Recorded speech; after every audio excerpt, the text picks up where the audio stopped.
अस्सलाम वालेकुम, मैं यासीन, तुसी वेख रहे यूट्यूब चैनल यासीन ढोल वाला। आज साडे नाल ने गुलूकार भाई ज़हूर अहमद ते भाई दराज अहमद। ये सुनाणगे तुहानू एक मिठी ते प्यारी सोहनी जी पंजाबी। अगर इन्हां दी पंजाबी तुहानू अच्छी लगे साडे चैनल यासीन ढोल वाला लाइक और सब्सक्राइब कर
ਨਿਗਾਹ ਰੱਖਣੀ ਦਿਲ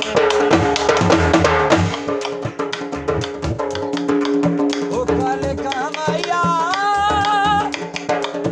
ਸੱਜਣ ਗਵਾਟੀਏ ਮੋਏ ਪੈਂਦਾ ਸਹੀ ਮਾਲ ਕੱਚਾ ਪਾਉਂਦਾ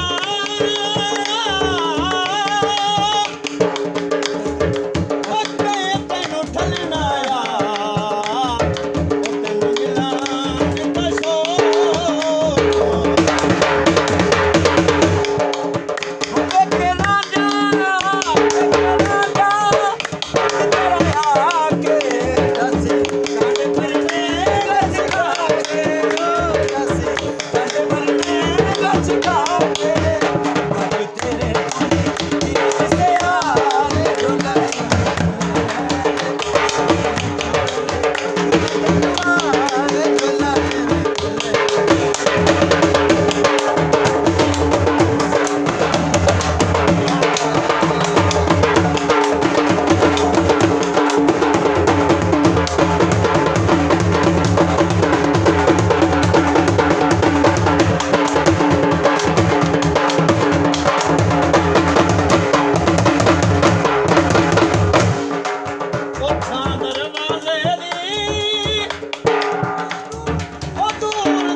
भाइयों दोवां दी तुहानू पंजाबी अच्छी लगे हो साडे चैनल यासीन ढोलवाला को लाइक और सब्सक्राइब कर देना। पाकिस्तान जिंदाबाद।